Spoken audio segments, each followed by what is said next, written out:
Tonight on Chronicle, a hometown hero He played the game because he loved the game. who took his skills to the heights of professional baseball. And he played with heart. Shoeless Joe Jackson, one of baseball's all-time greats. He had one of the sweetest natural swings of anybody ever.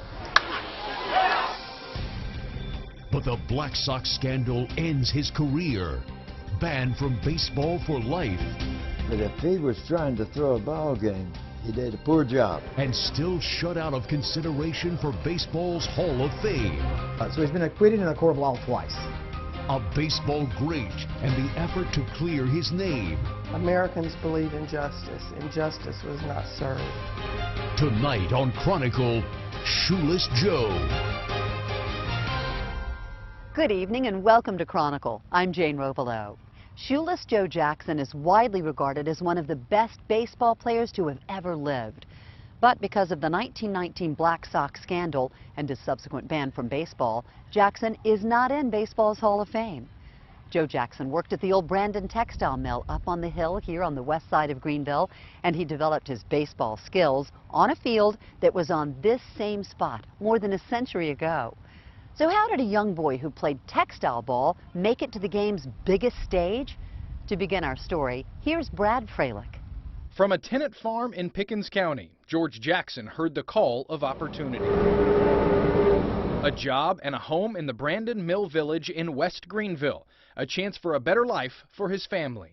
Joe Jackson, the oldest of 8 children, began sweeping the floors of the mill at age 6.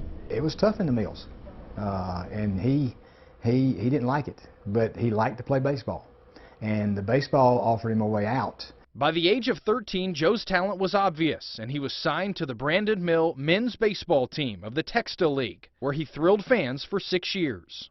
In 1908, while playing semi-pro ball with the Greenville Spinners, Jackson earned a nickname in just one game that stuck for a lifetime. He hit a triple and got to third, and eventually during the course of that game, his cleats started wearing a blister on his foot, so he took them off.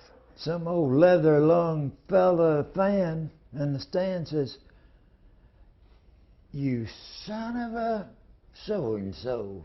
You shoeless son of a so-and-so." And that stuck with him. Scoop Latimer. Latimer was the sports editor here in Greenville at the time. Scoop pinned that name on Joe. It didn't take long for word of Jackson's talent to reach professional baseball. Connie Mack signed him in Philadelphia in 1908.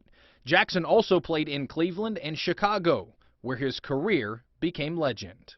A career that included a 1917 World Series title. His great-great-nephew still has the ring Shoeless Joe made out of his World Series medallion. You've got an infield in there with all 4 bases, and across the top from third base to first base reads World Champions. The diamond is the pitcher's mound, and then at home plate says 1917. His name's down in here. Jackson added a 1919 American League pennant and a .356 career batting average. Shoeless Joe and the White Sox lost the 1919 World Series in 8 games to the Cincinnati Reds.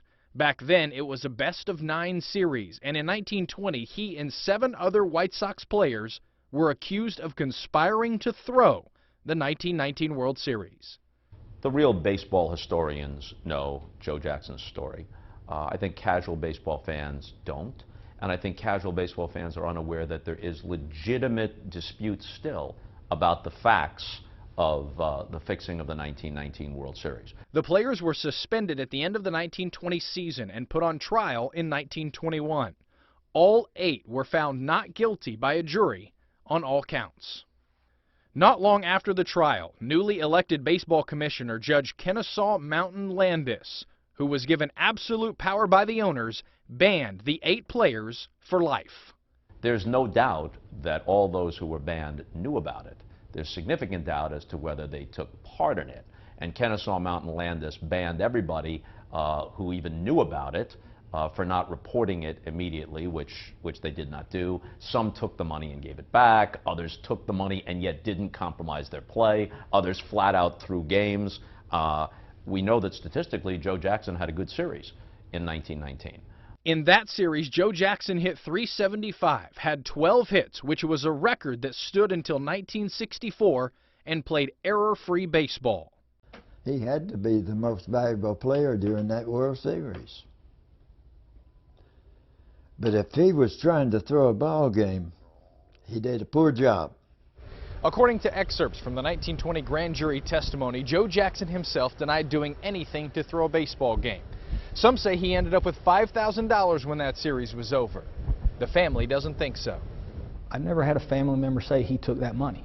I've heard others say it. I've heard others that know a lot more about baseball history than I do say he took it. I personally don't care either way. He told family that he didn't do anything, and that's good enough for me. And the only thing that he ever told me was that he was innocent.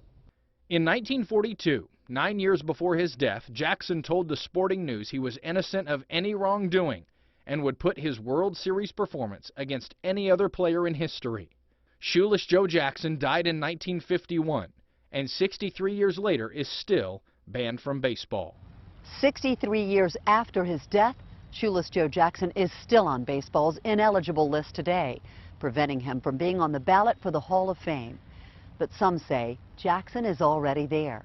Coming up later, we'll take you to the Baseball Hall of Fame in Cooperstown, New York.